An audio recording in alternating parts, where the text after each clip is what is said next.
오늘 본문의 말씀은 어린아이들을 바라보는 제자들의 시각과 예수님의 시각을 말해요. 제자들의 시각은 한마디로 율법주의입니다. 예수님의 시각은 하나님의 은혜로 바라보는 복음을 말해요. 여러분과 제가 이 땅을 살아가며 가정에서, 교회 공동체 속에서, 또는 학교와 여러분들이 살아가고 직장 생활하는 곳에서 함께 서로 하나님의 신부로, 예수님의 신부로 만들어져가는 현장을 여러분들이 만들어 가시고, 또한 그렇게 되어져서 마지막 때에 예수님의 신부로 단장되어진 그 아름다운 모습으로 하나님께 칭찬받고 인정받는 우리 모두가 되기를 주님의 이름으로 권면하며 축복합니다. 본문의 13절에 그때 사람들이 예수께서 안수하고 기도해 주심을 바라고, 그때 토테는 바리새인들이 예수님께 시험하려고 이혼을 주제로 질문하고 예수님이 대답하는 때입니다. 어린아이들을 데리고 오매, 여기서 어린아이들은 7세 이하의 어린아이들이에요. 그 아이들을 데리고 온 이유는 구원자 예수님의 안수를 받고 기도해 주심을 바라는 마음으로 부모들이 어린아이들을 데리고 왔어요. 전통적으로 13절은 이 당시에 존경받는 랍비가 있으면 그 랍비에게 자기의 어린 자녀들을 데리고 가서 안수를 받았어요. 안수를 받는 이유는 랍비의 지혜가 안수를 통해 그 아이에게 흘러가고, 그 랍비를 보고 자라면서 이 아이도 나중에 랍비처럼 훌륭하고 이 땅에 선한 영향력을 주는 그런 인물로 자라나기를 소원하는 마음에서 데리고 온 거예요. 또 한 가지는 속죄일에 부모는 12살까지 어린아이를 데리고 서기관에게 갑니다. 서기관에게 안수를 요청합니다. 이러한 환경들 속에서 자랐기 때문에 지금 부모가 어린 자녀들을 데리고 예수님께로 나아간다는 것은 아주 자연스러운 모습이에요. 그런데 제자들이 그 자연스럽게 오는 아이들을, 그리고 부모를 꾸짖는 겁니다. 13절 세 번째에 꾸짖다, 제자들이 꾸짖다라고 하는 에피티마오는 합성어입니다. 누구의 몸값을, 가격을 정하다, 그런 뜻이에요. 다시 말하면 제자들이 어린아이들의 가격을 정했는데 너무 터무니없이 낮게 정한 것이 꾸짖다라는 개념입니다. 왜 그럴까요? 그들은 율법의 잣대를 가지고 있어요. 지금 예수님을 따라다니지만 아직 예수님의 마음, 예수님의 생각에 동화가 되지 않았어요. 제자들은 지금까지 자기가 성장하며 교육받은 율법의 잣대를 가지고 어린아이들을 보는 겁니다. 그들의 눈에 보이는 어린아이는 미숙합니다. 연약합니다. 변죽이 들끓습니다. 쉽게 정욕에 빠집니다. 그러니 자기들의 율법의 잣대에 보았을 때는 너무 미숙하고 한마디로 자격 미달이다라고 보는 거예요. 그런데 그 모습이 결국 율법의 잣대로 된 것이 율법을 완성하러 오신 예수님과의 관계를 막아버리고 끊어버린 결과가 된 겁니다. 기억해야 됩니다. 저는 우리 하교교회에 와서 함께, 누구든지 간에 함께 서로 그리스도의 신부로 지어져 가고, 한 사람도 낙오되지 아니하고 하나님 그 나라에서 지금 내가 천국의 삶을 살아갈 뿐만 아니라 우리의 육신이 흙으로 돌아가고 하나님 은혜로 영혼력이 부활되는 그곳에서 다시 만나는, 그래서 에베소서의 마음, 에베소의 정신을 가지고 서로 함께 지어져 가는 이곳이 1순위예요. 이런 마음은 제가 살아보니까, 부모가 돼보니까 이해하겠어요. 제가 저희 집에 장남입니다. 여동생이 있고 남동생이 있어요. 성장하면서 이렇게 보니까 뭐가 마음에 안 들면 부모님께 해결해달라고 쪼르르 달려갔어요. 해결해달라고. 이것들이야 내 말 안 듣는다고. 근데 저희 동생들은 지금도 하는 말이, 오빠, 아버지는 오빠 말만 들어, 아버지는 형 말만 들어, 내가 볼 땐 아닌데 나중에 보니까 그 말이 맞아요. 걔네들의 시각으로 보니까 그 말이 맞아요.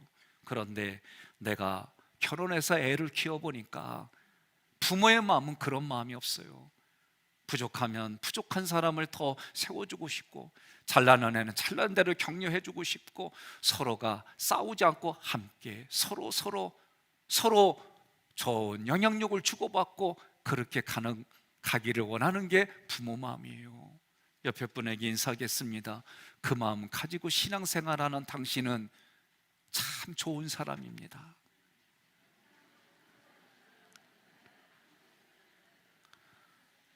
제가 얼마 전에 이쪽만 꾸짖었더니 이쪽만 소리가 커요. 마태복음 18장 1절로 4절에 예수님은 제자들에게 어린아이들처럼 자기를 낮추고 겸손하는 교훈을 주었어요. 그럼에도 불구하고 제자들은 예수님의 교훈을 잊어버렸어요. 어린아이들이 예수님께 오는 길을 막았어요. 이것이 제자들의 큰 잘못입니다. 율법의 잣대가 이런 잘못을 범하는 거예요. 함께 서로 그리스도의 신부로 단장되는 이런 일들을 못하게 만드는 거예요. 지적합니다. 판단합니다. 해석합니다. 그것이 결국은 영혼을 살리는 길이 아니라는 거예요. 14절에 예수께서 이르시되, 구원자 예수님께서 이르시되라고 하는 것은 구원자 예수님이 계획하고 준비된 말씀으로 명령한다라는 뜻이에요. 두 번째 구절, 어린아이들을 용납하고, 같은 기록이 마가복음 10장 14절에 나옵니다. 함께 봉독합니다. 예수께서 보시고 노하시어 이르시되, 어린아이들이 내게 오는 것을 용납하고 금하지 말라. 하나님의 나라가 이런 자의 것이니라. 아멘. 이 14절 9절에서 보시고 호라오는 하나님의 눈으로 본다는 얘기예요. 하나님의 은혜를 경험한 사람들이 주의 깊게 관찰하는 모습입니다. 노하다, 이 아가나크테오는 합성어예요. 많이 슬퍼한다는 거예요. 지금 예수님이 하나님의 마음으로 보니까 너무 슬픈 현장이라는 거예요. 본문에서 예수님이 지금 있는 이 자리는 종교 지도자들과 정치 지도자들에 의해서 예수님의 생명이 위협을 받는 자리예요. 그 자리에 부모들은 한 가지의 마음을 가지고 자녀들을 데리고 왔어요. 그 마음은 특별한 축복과 헌신의 상징인 안수를 받고 기도를 받으려고 어린아이들을 데리고 나온 거예요. 한 가지에 여기서 깊이 생각해 봅시다. 부모가 어린 자녀들을 위험한 곳으로 데리고 가지 않아요. 정치적으로나 지금 상황적으로는 예수님이 있는 자리는 대단히 위험한 자리예요. 그런데 그 자리에 어린 생명들을 데리고 왔고, 그 어린 생명들은 무엇을 보고 자랄까? 이게 부모의 역할입니다. 우리 교회의 장로님들, 우리 교회에 먼저 신앙생활한 사람들이 무엇을 이야기해주고, 무엇을 보고하고, 무엇을 듣게 해주고, 무엇을 가슴에 심겨주냐에 따라서 우리 미래가 달라지는 거예요. 그리스도의 생명을 받고 그리스도의 말씀이 그 어린아이들에게 들려갔다는 가정하에서 그리스도의 사랑을 봅니다. 그렇게 성장합니다. 그 아이는 커가면서 사랑의 씨를 뿌릴 겁니다. 그 어린아이가 그리스도의 능력을 보았습니다. 그리스도의 승리를 보았습니다. 성장하면서 나보다 어려운 이들을 돕는 그런 사람으로 성장할 것입니다. 그리스도의 믿음, 그리스도의 소망을 보고 소유합니다. 그렇게 성장했습니다. 그러면 아무리 어려운 상황일지라도 하나님을 믿는 믿음을 가집니다. 아무리 어려운 상황일지라도 하나님께만 소망을 두며 자라게 됩니다. 지금 여기가 하나님의 나라입니다. 하나님의 통치가, 하나님의 역사가 지금 나에게도 임합니다. 그 마음을 가지고 선포하고 어느 상황이 됐든 하나님의 뜻은 이루어집니다. 믿음으로 살아가게 됩니다. 그리스도께로 온 아이는 그리스도를 통해 진리와 인내를 배우며 성장합니다. 그래서 지구상에 내가 살아가는 삶에 악이 있습니다. 악한 사람이 있습니다. 그럼에도 불구하고 봉사할 이유를 찾고 최고의 헌신으로 하나님 앞에 성장하게 됩니다. 세상의 시험과 세상의 함정이 있음에도 불구하고 예수님을 통해 그 시험과 함정을 이기는 예수님을 붙드는 거예요. 그 예수님을 붙들어 가며 인내를 배우게 될 것입니다. 그래서 세상의 험한 파도가, 세상의 험한 광란의 파도가 일궈진다 할지라도 그 내면에는 마치 폭풍우 치는 상황 속에서도 엄마의 품에 있는 어린아이처럼 평강과 평화를 누리며 살아가게 될 것입니다. 그러므로 예수님께로 지금 당장 어린아이들을 용납하라는 거예요. 용납하라는 이 단어는 명령입니다. 누구에게 보내다, 누구로부터 보내다 합성어예요. 용납하다 이 말씀은 지금 제자들이 어린아이에 대한 그 율법의 잣대를 버리라는 거예요.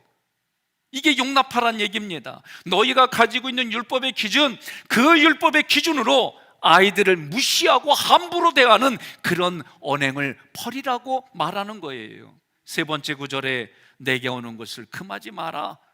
예수님께 지금 온다라고 할 때 이 온다라는 단어 엘코마이는 적극적으로 예수님께 다가가는 거예요. 적극적으로 예수님께 다가갔더니 예수님께서 가지신 모든 것을 주신다는 거예요. 그렇다면 예수님이 누구일까? 빌립보서 2장 6절에 보니까 예수님은 근본적으로 하나님의 형상이라는 거예요. 하나님이시라는 거예요. 그러면 그 하나님께 무엇이 있느냐? 요한계시록 19장 1절에 보니까 그 하나님께는 구원이 있습니다. 그 하나님께는 영광이 있습니다. 그 하나님께는 능력이 있습니다. 그 하나님께로 가까이 가는데 우리는 내가 먼저 가까이 가는 줄 알았더니 하나님이 먼저 우리에게 보내주신 거예요. 요한일서 4장 10절에 하나님 아버지가 아들 예수를 우리에게 세상의 구주로 보내셨다는 거예요. 이것을 우리가 보고 경험하고 이것을 배워서 다른 사람들에게 증인으로 살아가는 것이 신앙생활인 줄 믿습니다. 그렇다면 이 구원에 대한 계획은 만세전부터 계획해서 구약의 선지자들을 통하여 오늘 우리에게까지 계속해서 이루어지는 거예요. 베드로전서 1장 10절에 예언하던 선지자들이 구원에 대해서 예언했어요. 이미 하나님이 만세전부터 계획한 이 일들을 주님의 종들에게 통하여 선포되어지고 지금도 여전히 그 말씀이 흘러가는 거예요. 그렇다면 우리에게 믿음을 주셔서 도대체 무엇을 하려고 믿음을 주셨을까? 성경은 베드로전서 1장 9절에 믿음의 결국은 영혼의 구원을 받음이라. 하나님이 우리에게 믿음을 주시고 하나님이 우리에게 믿음을 주신 이유는 영혼이 하나님께 구원받는 것, 이것이 믿음의 최종 종착지라는 거예요. 여러분, 하나님은 때로는 징계도 하시고 때로는 처벌도 하시고 다양해요. 우리는 그것을 볼 때에 그 부분만 보고 크게 생각하지 마세요. 큰 그림을 보고 예수님이 바리새인들에게도 독사의 자식이라고 욕을 했어요. 우리는 그것만 보고 다른 얘기한 경우가 많아요. 그들에게 죄가 무엇인지 가르쳐주고 그 죄를 인정하고 회개하고 돌아오기를 원하는 예수님의 속 깊은 마음을 알아야지, 하나만 가지고 내 생각과 다르다고 함부로 잣대로 들이대서는 안 되는 거예요. 요한복음 1장 12절에 그렇게 예수가 나의 구주로 온 것을 내가 마음으로 받아들이는 게 영접하는 거예요. 영접하는 자, 곧 그 이름을 믿는 자들에게는 하나님의 자녀가 되는 권세를 주셨어요. 하나님 앞에 죄인으로 죽을 수밖에 없는 존재가 예수를 믿음으로 하나님의 아들이 됐어요. 여러분, 믿으면, 믿겨지면, 그리고 안 믿겨져도 믿어보려면 아멘 하시기를 바랍니다. 중요한 게 있어요. 지금 이렇게 말씀드린 것들이 세상의 가치를 가지고 있는 사람들에게는 그것이 미련해 보이는 거예요. 고린도전서 1장 21절 함께 봉독합니다. 하나님은 세상 사람들이 그들의 지혜로는 자기를 알지 못하게 하시고 오히려 그들의 눈에 어리석게 보이는 전도의 말씀으로 믿는 사람을 구원하려 하셨습니다. 아멘. 설교를 합니다. 전도를 합니다. 이 모습이 세상의 가치를 가지고 있는 사람들에게는 어리석게 보이는 거예요. 그러나 이 어리석은 것도 누군가는 전하면 들어야 믿음이 생기는 거고, 들어야 알게 되는 거고, 그 아는 것이 내게 나의 인격을 통해 내가 지적으로 동의하고 감성이 거기에 감동을 받고 내 의지가 결단하는 일들이 밖으로 나올 때에 그의 언행이 하나님 앞에 열매가 되는 거예요. 그래서 성경은 말하는 겁니다. 누구든지 주의 이름을 부르는 자는 구원을 받으리라. 이때 이 부르다 에피칼레오는 법률 용어예요. 무슨 얘기냐? 하나님의 법정이 있어요. 그 하나님의 법정은 여러분과 제가 죽으면, 육신이 흙으로 돌아가면 하나님의 법정에 가요. 이때 예수 이름을 부르는 자, 내가 육신이 있는 동안 예수를 믿은 자, 예수를 믿고 하나님 앞에 바르게 선 자들은 그때의 법정 용어가 우리들에게는 하나님의 자녀로 천국에서 누리는 법정 용어가 된다는 거예요. 그래서 지금 율법의 잣대로 어린아이를 막고 있는데 그 어린아이들을 막지 말라는 거예요. 이 금하지 말라 콜레오는 지금부터 계속해서 어린아이들이 내게 오는 것을 막지 말라는 거예요. 예수님은 누구도 거절하지 않았어요. 디모데전서 2장 4절 함께 봉독합니다. 하나님은 모든 사람이 구원을 받으며 진리를 아는 데 이르기를 원하시느니라. 아멘.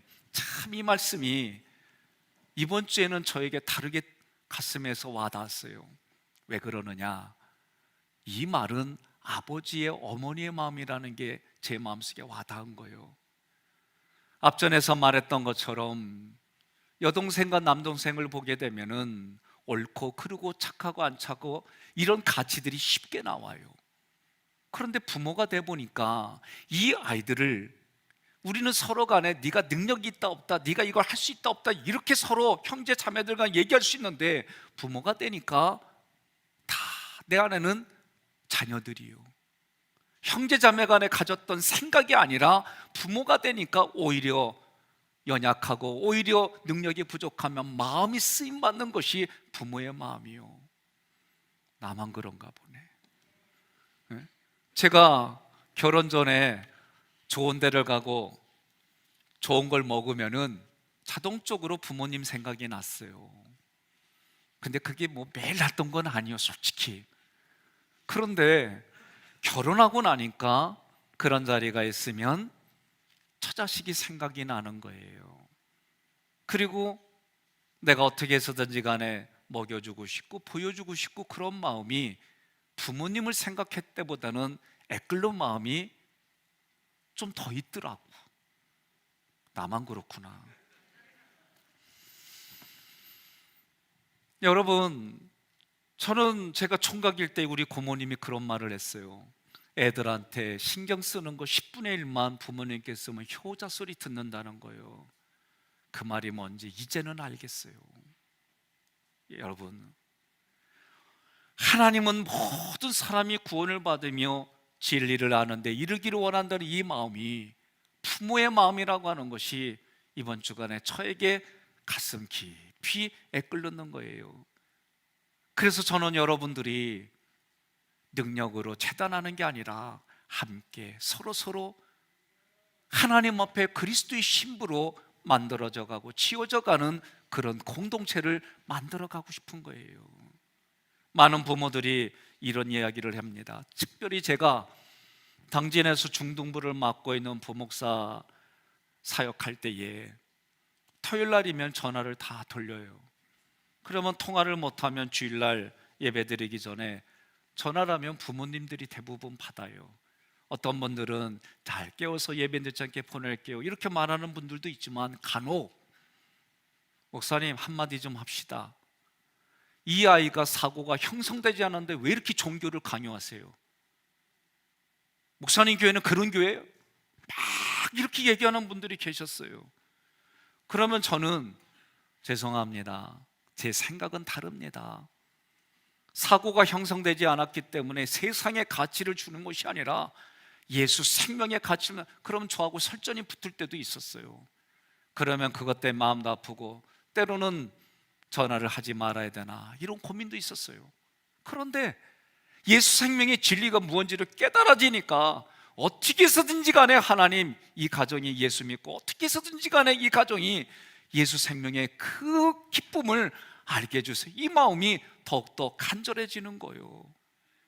우리는 아이가 사고가 어른의 사고로 형성되지 않았으니까 종교 강요하지 마세요, 이 말에 속으면 어린 아이들을 무방비 상태로 세상에 내보내는 거예요. 방치하는 거예요. 생명을 알게 해주지 못하는 거예요. 율법의 잣대로 제자들이 그 어린아이들이 못 오게 막았던 것처럼 우리도 예수님께로 오게 하는 그 일들을 세상의 가치와 세상의 성공과 세상에 내가 기준으로 세우는 것으로 막아버리는 일들이 너무 많아지는 거예요. 여러분, 생명이신 예수님을 경험하시기를 바랍니다. 생명이 경험되어지시면 예수님께로 여러분의 피부치들을 이끌어 가시기를 바랍니다. 예수님의 생명을 나누시기를 바랍니다. 이것이 사는 길이고 이것이 복의 길이다 분명하게 말하고 있습니다. 네 번째 구절에 천국이 이런 사람의 것이니라 하시고, 하나님의 통치가 미치는 나라가 천국입니다. 그래서 이 네 번째 구절은 그 천국에서 지금 누리고 있는 이가 어린아이들이다, 이렇게 해석이 되어지는 거예요. 어린아이 뜻이 무엇이냐? 배우다라는 뜻이 있어요. 그러니 천국은 예수님께 배우는 겁니다. 예수님이 먼저 보여주시고 말씀하시고 가르쳐 주신 그 모든 것들을 내가 지금부터 배우는 거예요. 어린아이는 육신의 아버지가 보여준 대로, 가르쳐 준 대로 그것이 기준이 되어서 이 땅을 살아가는 거예요. 그 아버지가 긍정으로 남아있으면 아버지처럼 해야지, 그 아버지가 부정으로 남아있으면 나는 죽어도 아버지처럼 안 살아. 이게 우리 자녀들의 대표적인 내면의 모습이에요. 예수님께서 제자들에게 분명하게 자녀들과의 관계를 말씀해 주셨어요. 어린아이는 자기 자신을 높이지 않아요. 자기 자신을 앞세우지 않아요. 예수님은 율법주의를 버리고 복음 안에서 살아가는 어린아이의 같은 방식으로 이들을 천국으로 표현한 거예요. 예수님이 먼저 우리에게 오셨어요. 예수님이 먼저 나를 찾아오셨어요. 그리고 나의 수고하고 무거운 짐을, 그 멍에를 함께 맺어주셨어요. 먼저 보여주셨습니다. 먼저 경험하게 해주셨습니다. 먼저 그것을 우리에게 보여주시고 내 마음에는 힘을 주신 분이 예수님이세요. 우리는 어린아이와 같습니다. 우리는 예수님께 무엇을 배웁니까? 그 예수님이 나에게 먼저 찾아오신 것을 기억하십시오. 찾아오셔서 죽을 수밖에 없고 죄와 허물로 가득 찬 나 대신에 죽음의 자리에 그분이 대신 그 자리에 들어가셨어요. 그리고 피를 흘리셨어요. 그래서 그 피가 십자가의 보혈입니다. 나를 보호해주는 피입니다. 그 보혈이 여러분과 저는 오늘 나음을 입은 거예요. 그 보혈의 피로 내 마음이 어루만져주고 내 육체를 감싸주시고 내가 외로울 때에 나와 함께 해주시는 하나님의 모습으로 나와 함께 해주시는 거예요. 여러분, 예수 믿는 긍지를 가지십시오. 이거는 하루아침에 안 됩니다. 저는 오랫동안 이 훈련을 받았어요. 이렇게 훈련받았어요. 할아버지로부터 너는 수원 100가고 충렬공파 248대 손이야. 그래서 나는 뼈대 있는 가문이야. 이게 어려서부터 할아버지가 저에게 준 교육이에요. 이 교육에 가문과 조상을 바꿔봤더니 그게 하나님이라고 그랬더니 하나님이 나의 가문이고 그 하나님 앞에 나는 예수파로, 쪽파, 대파, 양파가 아니라 예수파로. 그리고 2022년도에 나는 여전히 예수를 믿어 이 긍지가 여러분의 긍지가 돼야 되고, 내가 식사를 할 때이건 어느 자리이건 나는 예수님의 족보를 가지고 있는 예수자리로 그런 긍지를 가지고 살아가는 거예요. 더 나아가 하깃교회 성도라는 거, 하깃교회 직분자라고 하는 긍지를 가지고 살아가시기를 바랍니다. 이제는 이러한 일들이 죽을 자리에서 살려주신 하나님의 은혜가 날마다 감사가 되고 날마다 감동이 돼서 이 표현을 하나님과 교제로 나타나는데, 그것이 예배입니다. 그것이 헌신입니다. 그것이 봉사입니다. 그것이 충성입니다.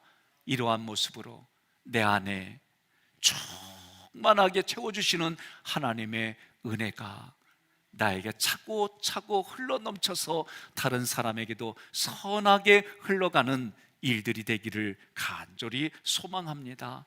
그래서 하나님을 향하여 같은 생각, 같은 마음, 같은 방향으로 나아가는 우리 하객교회 공동체가 되기를 간절히 소망합니다. 15절에 그들에게 안수하시고 거기를 떠나시니라. 문자적으로 보면 참 고민할 게 많아요. 마가복음 10장 16절 함께 봉독합니다. 그 어린아이들을 안고 그들 위에 안수하시고 축복하시니라. 아멘. 지금 제자들이 단호하게 막았으니 애들은 얼마나 위축되어 있었고 그 마음이 떨고 있을까. 여러분, 때로는 저도 장례식장에 가서 유가족들을 위해 말씀을 준비하지만 때로는 어떤 말로도 위로가 안 될 때가 있어요. 때로는 어떤 말로도 그들의 마음을 헤아리지 못할 때가 있어요. 제가 생각해도 가슴이 막막하고 왜 이런 상황을 어떻게 해석도 안 되고 그저 하나님의 이렇게 말했으니 이렇게 말합니다 라고만 말할 때가 있어요. 그때 해줄 수 있는 거는 한 가지밖에 없어요. 그저 안아주는 겁니다. 그저 안아주면 안긴 사람이 자기의 감정을 터뜨리고 눈물을 흘리며 온몸을 흐느낄 때에 그 느낌 속에 같이 흐느껴주는 것밖에 없는 거예요. 오늘 본문의 말씀에 마가복음 같은 그 상황을 기록한 구절 속에서는 어린아이들을 안고 그들에게 안수하고 거기를 떠나셨다 그랬어요. 안아주신다는 게 무엇입니까? 여러분, 지금 어린아이들은 갑자기 희망을 가지고 소망을 가지고 가다가 제자들에게 제지를 당한 상태에서 그 마음은 떨고 있는 거예요. 그 육체는 그 마음에 떠는 것이 밖으로 나타나고, 그럴 때에 예수님이 가장 먼저 하신 것은 안아주신 거예요. 나는 여러분들이 사람을 율법의 잣대로 하는 것이 아니라 같은 죄인이고 저 사람들과 다를 바 없는데 나를 먼저 찾아와 주셔서 만나 주시고 나에게 감동을 주신, 감격을 주신 그 마음으로 떨고 있는 이에게 안아주는 것이 우리가 하는 거예요. 안아줬더니 예수님이 안수해 주셨습니다. 이 안수는 예수님 자신의 생명을 공급해 주시는 거예요. 복을 주시는 거예요. 그러므로 문자적 의미는 누구 머리에 손을 얹다라고 하지만 문법과 내면의 얘기는 예수님 자신을 우리에게 내어주는 것이 안수하는 이 모습인 거예요. 그래서 아세셀 염소에게 나의 죄를 전가해서 광야로 보낼 수 있었던 것이 그런 가치, 그런 생각, 그런 신념, 그런 믿음이 있었기 때문에 일들이 가능했던 겁니다. 거기를 떠나시니라. 한 장소에서 다른 장소로 이동한다라고 해석하지만, 그러나 이것을 문법으로 보면 떠나다 포리오는 동직설 과거 수동디포예요. 이런 얘기할 때는 중요하다는 얘기예요. 무슨 의미냐? 하나님이 계획해서 그 계획에 예수님이 동의하고 목적한 대로 한 걸음 한 걸음 나아간다가 거기를 떠나시라, 그런 뜻이에요. 무슨 얘기입니까? 예수님이 목적한 것은 예루살렘입니다. 다른 사람들은 세상의 왕으로 오실 줄 알고 기대했지만 예수님은 그 예루살렘의 십자가를 향하여 한 걸음 한 걸음 나아가는 여정인 거예요. 왜 그래요? 지금 이 현장에 어린아이와 같이 떨고 힘들어하는 그 아이들을 안아주시고 그들에게 안수해 주신 이곳이 오늘 여러분과 저에게는 과거예요. 사람과의 부딪힘 속에 물질 때문에, 육신의 아픔 때문에 떨고 외로워하고 힘들어하고 그런 상황에 있다고 한다면 여러분, 예수님의 이름을 부르십시오. 예수님이 내가 이름을 부르기 전에도 나와 함께 주신 것을 보여주시고 알게 해주실 겁니다. 그 예수님이 나를 찾아와 주시고 나에게 그 십자가 보혈의 피로 발라주셔서 우리가 어떤 상황에 있든지 하나님께만 소망을 두고 예수님이 주신 그 믿음을 통해 영혼의 구원받은 감격과 감동으로 세상에 그 어느 것과도 비교할 수 없는 가치를 주셔서 내가 살아가는 삶의 자리가 천국입니다. 이 천국의 기쁨과 즐거움과 감동이 내 안에 있습니다. 이것이 회복이 되어졌습니다. 그러고 여러분들이 문 밖으로 나가는 것이 오늘 예배의 전부가 되기를 소망합니다. 원하는 누구에게나 안수받는 자리에서는 그 자리에서 예수님의 생명이 흘러가고 그 자리가 천국이었던 것처럼 여러분과 저에게는 예수님 믿는 믿음의 고백이 그의 신앙 위에 교회를 세워주셨던 것처럼 여러분이 고백하는 그 자리가 하나님의 얼굴이 되고 여러분이 예수의 이름으로 손을 대고 발걸음 옮기는 곳에 하나님의 때를 따라 돕는 은혜가 그곳에서 꽃을 피우고 열매를 맺을 줄로 믿습니다. 오늘 말씀을 정리합니다. 우리는 각자가 살아온 삶의 경험이 있습니다. 그곳에는 옳고 그름이 있고 착하고 안 착하고 자기 나름대로의 소견에 옳은 대로 말을 하는 율법의 잣대가 있지만 그러나 예수님이 주신 말씀을 가지고 큰 그림을 그리십시오. 내 인생의 마지막 그리고 내가 살아가는 삶에 그리고 여기까지 도와주신 하나님의 은혜가 지금에도 여전히 도움이시고 피난처시고 반석이심을 믿고 고백할 때마다 주님은 그 마음을 어루만져 주시고 떨고 있는 나의 육체와 마음을 안아주시는 예수님의 은혜가 오늘도 여러분의 삶에 풍성해 주시기를 간절히 권면하고 소망합니다.